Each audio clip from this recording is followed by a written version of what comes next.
नमस्कार, आप देख रहे हैं आज की खबर में आपके साथ शिवानी पांडे। सीमा विवाद को सुलझाने के लिए भारत और चीन के बीच कोर कमांडर स्तर की बातचीत शनिवार सुबह लगभग 9 बजे लद्दाख में चुशूल के पास चीन की सीमा में मोलदो में शुरू हो गई है। भारतीय सैनिक दल का नेतृत्व लेह स्थित 14वीं कोर के commander lieutenant general Harinder Singh कर रहे हैं। लेकिन बैठक से ठीक पहले चीनी अखबार ने भारत को धमकी दी है।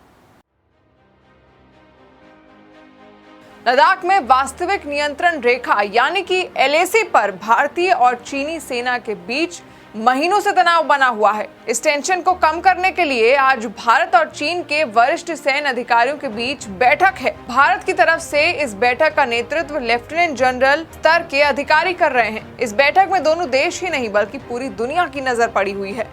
लेकिन इससे पहले चीनी सरकार का मुखपत्र माने जाने वाले अखबार ग्लोबल टाइम्स ने गीदड़ भभकी दी है। ग्लोबल टाइम्स में भारत और अमेरिका की मजबूत दोस्ती को लेकर चीनी सरकार की बेचैनी साफ तौर पर दिखाई दे रही है। अखबार में लिखा गया है कि अमेरिका चीन को रणनीतिक रूप से दबाने के लिए भारत का समर्थन करने की रणनीति लंबे समय से अपना रहा है। ग्लोबल टाइम्स में आगे लिखा गया है कि भारत ने धीरे धीरे चीन के प्रति रणनीतिक श्रेष्ठता हासिल कर लेने का भ्रम पाल लिया है। भारत के कुछ लोगों को लगता है कि चीन सीमा मुद्दे पर रियायत दे सकता है। भारत को लगता है कि सीमा पर बढ़त बढ़ा लेने से वो अपना ज्यादा हित साध सकता है। भारत और अमेरिका की गहरी दोस्ती से बौखलाए चीनी सरकार के इस अखबार ने लिखा है कि भारत को अमेरिका की बातों में नहीं आना चाहिए। वॉशिंगटन दो देशों के बीच विवाद को अपनी तरफ खींचने के लिए उत्सुक है, लेकिन ये देशों के भू राजनीतिक हितों के बजाय चीन पर अमेरिका के रणनीतिक दबाव के लिए किया जा रहा है।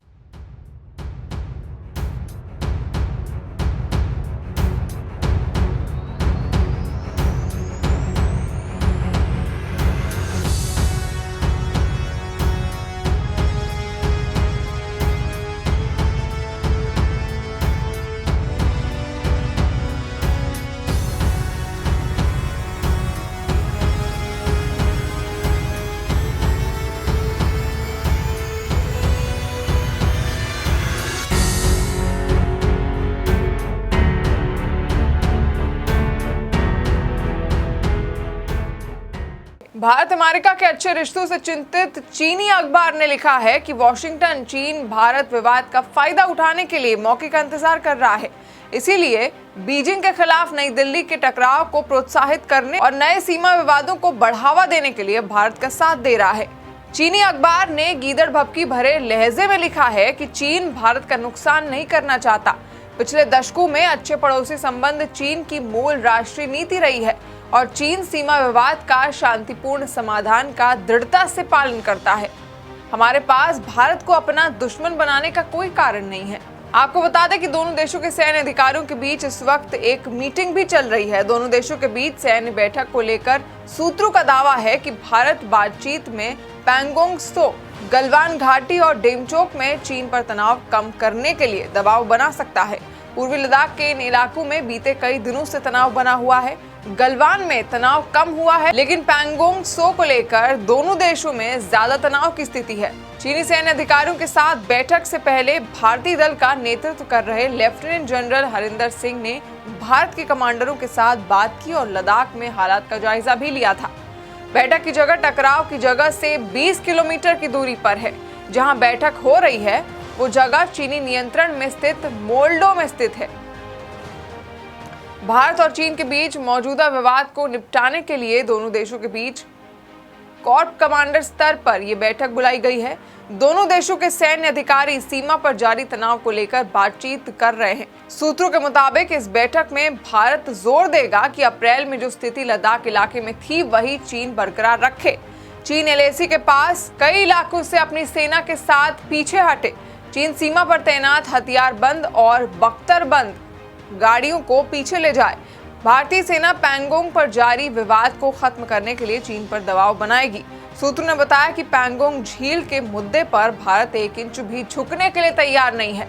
1 महीने से लद्दाख में भारत और चीन के सैनिक एक दूसरे के सामने डटे हुए हैं। इस तनाव को दोनों देशों के बीच 2017 में डोकलाम की घटना के बाद सबसे बड़ा सैनिक तनाव माना जा रहा है। गलवान घाटी में चीनी सैनिक LAC से आगे आ गए और साथ ही आसपास की पहाड़ियों पर भी उन्होंने अधिकार कर लिया है। यहाँ भारत की तरफ से अपने इलाके में बनाई जा रही सड़क और पुल को चीनियों ने अपने आक्रामक रवैये का बहाना बना लिया। इसी तरह हॉट स्प्रिंग में भी चीनी सैनिकों ने आगे आकर मोर्चाबंदी कर ली है। चीन के सैनिक लद्दाख में पैंगोंग झील के फिंगर 4 तक आ गए हैं, जहां भारतीय सैनिकों के साथ उनका टकराव हुआ। यहां भारतीय दावा फिंगर 8 तक है, जहां भारतीय सैनिक गश्त के लिए जाते थे। चीन ने यहां कारगिल संघर्ष के दौरान फिंगर 5 तक सड़क बना ली, जबकि भारत की सड़क फिंगर 3 तक जाती है।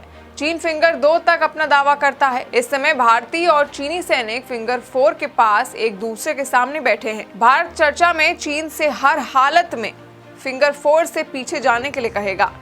साथ ही भारत उन बख्तरबंद गाड़ियों और तोपों को भी पीछे ले जाने के लिए कहेगा, जिन्हें चीन अप्रैल और मई में आगे लेकर आया है। चीन ने इस विवाद में लगभग 5000 सैनिकों को तैनात किया है। भारत ने भी लगभग उतनी ही जवाबी तैनाती की है। तो लंबे समय से चले आ रहे भारत और चीन सीमा विवाद को लेकर आज भारत और चीनी सैन्य अधिकारियों के बीच उच्च स्तरीय बैठक है। अब देखना यह होगा कि इसमें क्या फैसला लिया जाता है, क्योंकि कहीं ना कहीं भारत चीन पर दबाव बनाने की पूरी कोशिश करेगा ताकि चीन अपनी सेना और सैनिकों सहित पीछे हटे। इसी के साथ आप देखते रहिए आज की खबर। नमस्कार।